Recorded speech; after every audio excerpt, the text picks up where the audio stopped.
Bon, aujourd'hui, on se met dans la tête d'un pirate informatique. Mais attention, pas n'importe comment, on va le faire de façon professionnelle, avec la rigueur d'un analyste en cybersécurité. Et pour ça, on va partir d'une histoire qui, en apparence, a l'air vraiment toute simple. Alors tout commence avec une nouvelle, un fait divers, le genre de manchette qu'on a déjà lu des dizaines de fois. Un jeune de 15 ans, un peu, disons, entreprenant, qui essaie de pirater le système de son école. On a tous une image en tête, hein? Une histoire qui semble presque banale. Sauf que, pour un expert en cybersécurité, ce n'est pas juste une petite anecdote, c'est un cas d'école. La vraie question, c'est comment est-ce qu'on prend cet événement-là qui a l'air tout simple et on le transforme en une analyse de risque qui est structurée, qui est utile? C'est précisément ce qu'on va explorer maintenant. Bon, retournons justement à notre étudiant. Son histoire, c'est vraiment le point de départ idéal pour comprendre toute la logique derrière cette analyse. Et c'est là que ça devient super intéressant. Parce que son premier plan, ça ne marche pas. C'est un échec. Mais au lieu de laisser tomber, son objectif change complètement. Il ne veut plus juste changer ses notes, non. Maintenant, il veut se venger. Et là, il passe à l'action. Il bombarde le système avec 40 000 courriels. Résultat, tout est paralysé pendant 4 jours. La menace vient de changer de visage radicalement.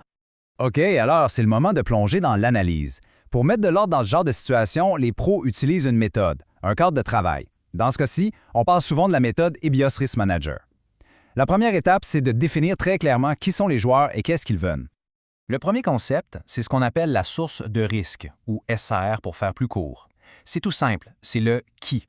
Qui est derrière la menace? Dans notre histoire, c'est clair, net et précis, c'est l'étudiant. Jusqu'ici, c'est facile.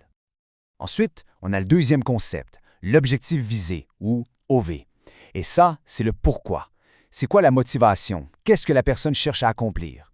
Au tout début de l'histoire, l'objectif de notre étudiant était très simple et, disons, personnel. Il voulait améliorer ses notes.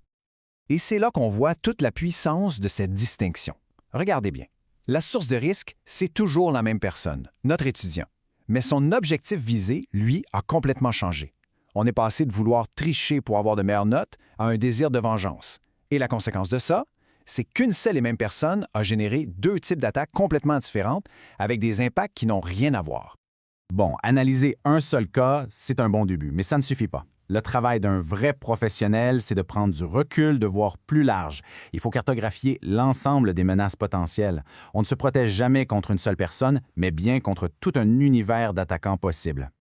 Parce que des sources de risque, il y en a de toutes les formes et de toutes les tailles. Ça va des acteurs soutenus par des gouvernements aux compétiteurs d'une entreprise, en passant par le crime organisé, les activistes et bien sûr, les amateurs curieux comme notre jeune pirate.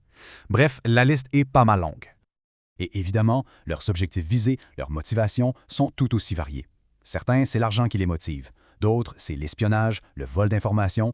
Il y en a qui veulent juste perturber les services, semer le chaos ou carrément saboter quelque chose. Et parfois, c'est juste pour le défi, pour s'amuser. C'est là que ça devient intéressant. En mettant tout ça dans un tableau, on commence à organiser ce qui ressemble à du chaos. On croise les types d'attaquants avec leurs motivations les plus probables. Et là, on voit des liens se créer. Un compétiteur, par exemple, va pencher vers l'espionnage. Le crime organisé, le gain financier, bien sûr. Soudainement, des schémas, des modèles apparaissent. Bon, on passe à la prochaine étape. Avoir cette grande carte de toutes les menaces, c'est une bonne chose, mais ça peut aussi être paralysant. Devant tout ça, comment on décide où mettre son énergie? C'est impossible de se protéger contre tout en même temps. Et c'est la grande question. Face à cet immense univers de menaces possibles, comment on fait pour prioriser? Comment on identifie les quelques scénarios qui sont vraiment critiques et qui méritent qu'on y consacre du temps et de l'argent? Eh bien, la solution proposée est en fait assez simple et élégante. Elle repose sur 2 critères principaux. D'un côté, la motivation de l'attaquant. De l'autre, les ressources qu'il a à sa disposition. En gros, à quel point est-il motivé et est-ce qu'il a les moyens de ses ambitions? Et c'est en combinant ces 2 facteurs qu'on obtient ce qu'on appelle une matrice de pertinence. La logique est vraiment simple. Quelqu'un de très motivé avec beaucoup de ressources, c'est une menace à pertinence très élevée. À l'opposé, une personne peu motivée avec peu de moyens, c'est une menace à faible pertinence. Cet outil, c'est ce qui permet de passer d'une simple intuition à une évaluation beaucoup plus objective. Donc, le processus se résume à 3 étapes faciles à suivre. Pour chaque scénario de menace qu'on imagine, on évalue la motivation, on évalue les ressources, et hop, la matrice nous donne le niveau de pertinence. C'est une manière super efficace de faire le tri et de se concentrer sur l'essentiel. Et c'est vraiment là qu'on voit toute la beauté de cette approche. C'est que cette grille de lecture, elle fonctionne aussi bien pour notre étudiant dans sa chambre que pour un cas complexe d'espionnage industriel entre deux multinationales. Alors, regardons la comparaison, c'est vraiment le point le plus important. D'un côté, on a l'étudiant. Motivation élevée. Ressources limitées. Résultat, une pertinence moyenne. Maintenant, de l'autre côté, un compétiteur qui veut voler de l'information de recherche et développement. Motivation tout aussi élevée, mais ses ressources, elles, sont importantes. Et là, la pertinence grimpe en flèche, très élevée. C'est exactement la même logique qui s'applique, mais elle nous donne une hiérarchie très claire de nos priorités. Et tout ça, ça nous amène au cœur de la philosophie derrière cette méthode. Au fond, ce n'est pas tant une question de technologie, mais plutôt une question de perspective, une façon de voir les choses.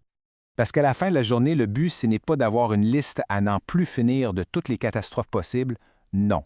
Le vrai but, c'est d'utiliser cette analyse pour identifier les quelques scénarios qui sont réellement critiques et de concentrer nos efforts de protection là où ça compte le plus.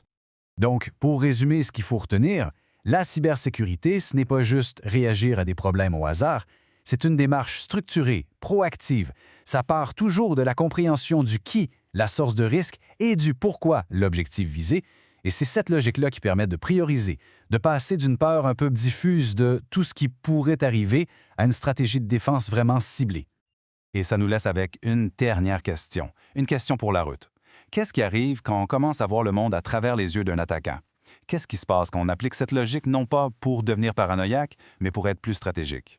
La réponse, eh bien, elle pourrait bien changer notre façon de voir les choses.